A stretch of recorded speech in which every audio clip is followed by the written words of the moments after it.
Azuma, c'est un nom qu'on entend pas mal dans le Kanto, la grande région de Tokyo. Mais au fond, qu'est-ce qui se cache derrière Azuma? Aujourd'hui, on remonte à l'origine, une origine bien précise et même assez émouvante, je dirais. Dans l'arrondissement de Sumida, on va un peu laisser de côté, disons, les spots hyper touristiques pour aller explorer une histoire un peu plus cachée. Oui, tout à fait. Notre exploration, elle nous mène vers l'ancien quartier d'Azumacho. Enfin, ce qui était Azumacho aujourd'hui, c'est plutôt Kyojima et Tachibana. Et c'est vrai que c'est un coin de Tokyo qui est plein d'histoires qui valent vraiment la peine d'être racontées. D'accord. Et pour ça, on va s'appuyer sur un mélange de choses, des récits locaux, des archives et même l'art. Les fameuses estampes ukiyo-e, par exemple. Super intéressant. Donc notre mission, si on peut dire, c'est d'aller voir un peu sous la surface, découvrir toutes ces couches de mythes, d'art, l'histoire de la résilience aussi face aux épreuves, et puis la vie quotidienne, quoi. Tout ce qui rend ce quartier vraiment unique. Alors, par où on commence? Par les racines mythiques peut-être? Ben oui, commençons par là. Faut plonger dans une légende fondatrice assez captivante, celle du prince Yamato Takeru et de son épouse Oto Tachibana Hime. C'est une histoire assez poignante en fait. Ah oui, racontez-nous un peu, qu'est-ce qui la rend si centrale pour ce quartier? Alors, Yamato Takeru, il était en expédition vers l'Est. Et sa flotte s'est retrouvée en pleine tempête, une tempête violente en traversant la baie de Tokyo, enfin, ce qui est aujourd'hui la baie de Tokyo. Et pour calmer le dieu de la mer et sauver son mari et ses hommes, Oto Tachibana Hime a pris une décision héroïque. Elle s'est jetée à l'eau. Elle s'est sacrifiée. Waouh, un acte d'amour absolu, quoi. Exactement. Et le lien avec Sumida, alors comment on y arrive? Bah, la légende raconte que plus tard des affaires à elle, son peigne, des morceaux de vêtements, se sont échoués sur un banc de sable. Une sorte d'îlot, quoi. Un ukisu. Foussu. Et Yamato Takeru, en retrouvant ces reliques, aurait été submergé par le chagrin. Il se serait écrit Azuma Haya, ce qui veut dire « Ah, ma femme ». Ah, d'accord. C'est de là que vient le nom Azuma, ma femme. C'est ce cri de douleur qui a donné son nom au lieu. C'est ça, selon la tradition. Et c'est là, sur ce lieu symbolique, qui était avant une zone plutôt humide, une anse appelée Komurai, Semurai, qu'on a fondé le sanctuaire Azuma, pour honorer leur mémoire au couple. Hmm. C'est fascinant de voir comment un mythe, comme ça, s'ancre si fort dans le nom du lieu, dans la géographie. Et ce sanctuaire Azuma, Gojim Jinja, c'est un endroit qu'on peut toujours visiter? C'est un peu notre premier trésor caché, alors, hein. Absolument. C'est un sanctuaire important, même s'il est moins connu, c'est vrai, que certains autres à Tokyo.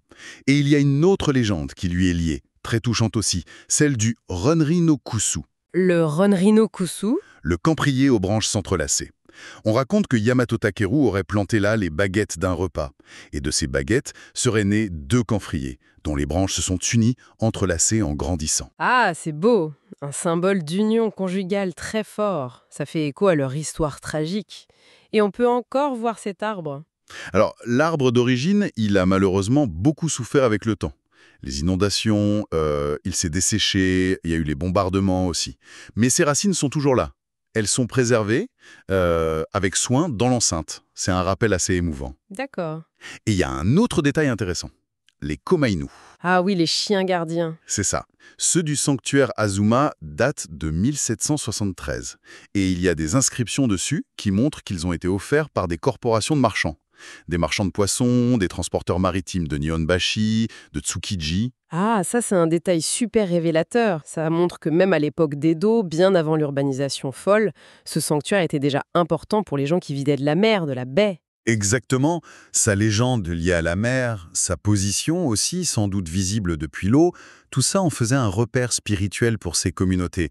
Ce n'est pas juste un mythe lointain, quoi, c'était connecté à la vie réelle, économique, sociale de l'époque. Et cette connexion avec Edo, elle ne s'arrête pas là. Ce quartier, il a aussi marqué l'art de l'époque. Oui, tout à fait. Il a tapé dans l'œil d'un des plus grands maîtres de l'estampe, Utagawa Hiroshige. Dans sa série hyper célèbre, Les 100 vues célèbres d'Edo, il y a une estampe, Azuma no Mori Renri no Azusa. Elle représente le sanctuaire qu'il appelle la forêt d'Azuma, vue depuis la rivière Kitajuken. Probablement au printemps, on voit des cerisiers en fleurs. C'est quand même étonnant de retrouver ce coin qui aujourd'hui nous paraît un peu excentré dans une série aussi connue. Qu'est-ce qu'elle a de particulier, cette estampe, à part qu'elle est magnifique? Alors, il y a un petit détail amusant. pour les puristes. Une petite erreur dans le titre. Ah bon? Oui, il est écrit Azusa, Ah, c'est le catalpa, un bois qu'on utilisait souvent pour graver les planches. Mais l'arbre légendaire du sanctuaire, c'est un kozu, un camphrier. une coquille historique. C'est drôle. Ça rappelle que ces œuvres, même magnifiques, c'est fait par des humains avec des petites erreurs parfois. Exactement, c'est un petit clin d'œil au processus de création. Et puis, cette estampe, elle nous sert de transition parfaite vers un autre lieu emblématique, le pont Azuma, Azima Bridge. Son nom est directement lié au sanctuaire, c'est ça? Oui, j'imagine que c'était la route pour y aller. C'est quoi l'histoire de ce pont? C'est ça. Il traverse la rivière Sumida. Il relie Asakusa à l'arrondissement de Sumida. Et c'était sur le chemin du pèlerinage vers le sanctuaire Azuma. Son histoire, c'est un peu un résumé de l'évolution de Tokyo. D'abord en bois à l'époque Edo, puis c'est devenu le premier grand pont en fer du Japon à l'ère Meiji. Ah ouais, quand même. Et après, il a été reconstruit en acier après le grand séisme de Kanto en 1923. Le pont rouge vif qu'on voit aujourd'hui, il date de 1931. D'accord. Et si on voulait retrouver un peu l'ambiance de cette vue d'Aroshige aujourd'hui, comment on pourrait faire? Il y a moyen de relier ce passé artistique à une visite? Une excellente idée, ce serait de faire une promenade le long de la rivière Kitajuken-gawa, même si le paysage a complètement changé, faut être honnête. Mais suivre cette rivière, essayer de retrouver le point de vue d'Hiroshige, c'est une expérience assez intéressante. Hmm. Surtout avec le contraste incroyable entre cette vision ancienne et la silhouette ultra-moderne du Tokyo Skytree qui domine tout maintenant. Juste là où, peut-être, se dressait l'ombre du grand camphrier. C'est une façon de lire les époques qui se superposent dans la ville. C'est une super suggestion pour voir le quartier autrement. Mais bon, après l'art, les légendes, il faut aussi parler d'une page plus sombre de l'histoire d'Azumacho, les épreuves du XXe siècle. Oui, c'est essentiel pour comprendre l'âme du quartier, ça. Le grand séisme de Kanto en 1923, et puis les bombardements de la Seconde Guerre mondiale en 1945, ça a marqué Tokyo au fer rouge, et Sumida était particulièrement touché. Le séisme, surtout, a fait des dizaines de milliers de morts dans le sud de l'arrondissement, principalement à cause des incendies gigantesques qui ont suivi. Et pourtant, la zone dont on parle, l'ancien Azumacho, et surtout ce qui est devenu Kyojima, elle a connu un sort différent, n'est-ce pas? Comment on explique qu'elle ait été relativement épargnée? C'est l'un des points les plus intéressants. Les études après le séisme ont montré un truc un peu paradoxal. Le sol de la ancienne zone humide, tourbe, la rendait plus vulnérable aux secousses, en théorie. Oui? Mais les destructions directes par effondrement ont été moindres que dans le sud, plus densément bâties. Et surtout, Kyojima a largement échappé aux incendies monstrueux. Ah oui. Et pourquoi cette différence? La raison la plus probable, c'est son développement plus tardif. À l'époque, Azumacho était moins densément peuplé, moins construit que les quartiers voisins comme Honjo. Il y avait encore des espaces ouverts, d'anciens champs. D'accord. Et cette faible densité, ça agit comme un coupe-feu naturel. Les flammes n'ont pas pu se propager aussi facilement. C'est un cas où être un peu en retard dans le développement, ça s'est avéré une protection en fait. C'est fou comme leçon sur la résilience urbaine. C'est contre-intuitif. Et quelles conséquences ça a eu cette préservation un peu inattendue? Comme c'était une des rares zones à être restée debout, elle a vu arriver un afflux massif de réfugiés, des gens qui venaient des quartiers détruits. La population a explosé après 1923 en très peu de temps. Et pour loger tout ce monde, on a construit très très vite sur les anciennes parcelles agricoles aux formes tortueuses des milliers de nagaya. Les nagaya, oui, ces longues maisons traditionnelles en bois, souvent sur un seul étage. Exactement. Des habitations simples collées les unes aux autres. Et c'est cet héritage direct de l'après-séisme qui est un des trésors les plus précieux du quartier aujourd'hui, les vieilles rues et Nagaya de Kyojima, Kyotarama. Se balader là-bas, c'est comme entrer dans un musée vivant de l'habitat populaire, des ères Taisho et Showa. Waouh!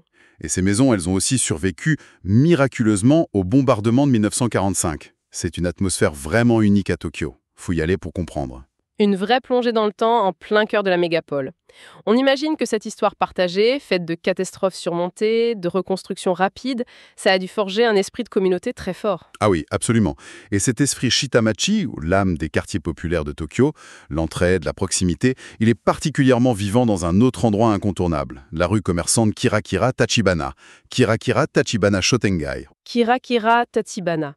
J'adore ce nom. Kirakira, ça veut dire étincelant, scintillant. Et Tachibana, ça fait penser à la princesse Oto-Tachibana Im, non? C'est juste. Tachibana, ça vient d'un vieux cinéma populaire du quartier. Mais oui, ça renvoie aussi symboliquement à la figure mythique du début. Et Kirakira, ça a été ajouté plus tard par les commerçants eux-mêmes, pour donner une image de vitalité, d'optimisme. Et cette rue commerçante, qui a elle aussi traversé les épreuves, elle garde une ambiance très Showa, très authentique. Et qu'est-ce qui la rend spéciale concrètement pour quelqu'un qui la découvre? Qu'est-ce qui montre cet esprit Shitamachi? D'abord, c'est l'ambiance générale. Les interactions sont directes, chaleureuses. Le rythme est plus lent aussi. Ensuite, il y a des événements, comme le marché du matin, une fois par mois, qui est super animé, ça attire beaucoup de monde. Et puis, il y a les boutiques elles-mêmes. Plutôt que de faire une liste, imaginez une petite écope tenue par la même famille depuis des générations, Oui. qui vend du tsukudani, ces condiments délicieux, souvent à base de poissons ou d'algues mijotés longtemps dans la sauce soja, ou un petit marchand de senbei, les galettes de riz. C'est ce genre de commerce à échelle humaine qui fait le cœur de Kirakira Tachibana. Une vraie expérience de quartier, loin des centres commerciaux immenses et impersonnels. Exactement. Et il faut aussi dire un mot sur le rôle historique qu'ont joué des institutions comme les settlements, des sortes de centres sociaux, éducatifs. Le Kobokan, par exemple, fondé juste après le séisme de 1923, Ah oui. il a offert un soutien super important aux familles ouvrières, des soins, de l'éducation, la garde d'enfants. Ça a contribué à tisser ce lien social très fort qui existe encore. Visiter Kirakira Tachibana, c'est vraiment toucher du doigt cette culture de la résilience, de la solidarité. C'est fascinant de voir comment tout ça s'entremêle. Le mythe, l'histoire, les épreuves, la communauté. Mais le quartier, il continue d'évoluer, j'imagine, hein. Il y a aussi une histoire de transformation plus récente, liée à une rivière qui a disparu. Oui, c'est une autre strate de l'histoire motrale, celle de la rivière Ikifune, Eshebekawa. C'est un peu un trésor caché, en négatif, si on veut, la mémoire d'une voie d'eau qui n'existe plus. Ikifune, ça veut dire « tirer un bateau ». Ça indique bien son ancienne fonction, le transport par halage. Et elle a été comblée. Pourquoi? Oui, comme beaucoup de petits canaux à Tokyo en fait. Elle a été remblayée dans les années 50-60, principalement pour des raisons sanitaires, et puis pour gagner de la place pour les routes, pendant la reconstruction et la modernisation après la guerre. La rivière physique a disparu du paysage. Mais son souvenir n'a pas totalement disparu alors. Non, non, il persiste, de manière très concrète, dans les noms. La grande avenue qui suit son ancien tracé s'appelle Ikifunegawa-dori. Et la gare principale du coin, qui est un nœud ferroviaire important, c'est la gare d'Ikifune, Ekisuek. Se promener sur cette avenue, c'est un peu comme suivre le fantôme de la rivière, quoi. C'est une belle image. Et cette zone autour de la gare d'Ikifune, c'est aussi un bon endroit pour voir les changements actuels, non? Exactement. La gare elle-même, elle a ouvert au début du XXe siècle. Elle a vu son environnement se transformer radicalement, surtout ces dernières années, avec de gros projets de réaménagement. En se baladant autour, on voit ce contraste très net. D'un côté, des poches de vieilles Nagaya, des petits commerces qui résistent. Et de l'autre, des nouvelles tours d'habitation, des centres commerciaux modernes qui ont poussé. C'est un bon résumé de la façon dont Tokyo se réinvente tout le temps, en superposant le neuf et l'ancien. Quel parcours d'Esch! C'est incroyable. Du mythe fondateur d'un amour tragique jusqu'aux transformations urbaines les plus récentes, en passant par l'art d'Hiroshige, la survie quasi miraculeuse face au désastre et l'esprit vibrant d'une communauté soudée. Azumacho, devenu Kyojima et Tachibana, ça renferme vraiment des histoires et des lieux qui donnent une vision très différente de Tokyo. C'est tout à fait ça. En explorant ces différentes couches, la légende du sanctuaire Azuma, le regard d'Hiroshige sur la rivière, les ruelles préservées de Kyojima, l'ambiance de Kirakira Tachibana, la mémoire de la rivière Ekifune, on arrive à une compréhension plus riche, plus nuancée de l'histoire des lames de cette ville, bien au-delà des clichés touristiques habituels. C'est une invitation à regarder la ville plus en profondeur, en fait. Et peut-être une question pour terminer, à laisser en suspens. Qu'est-ce que la préservation, parfois un peu par hasard, de quartiers comme Kyojima nous apprend sur la valeur de la mémoire, du lien social, à une époque où tant de villes misent sur une modernisation rapide qui souvent efface le passé? Ou alors, on pourrait aussi se demander comment ce vieux mythe d'Oto-Tachibana Hime, cette histoire de sacrifice, d'attachement profond, comment elle résonne encore aujourd'hui?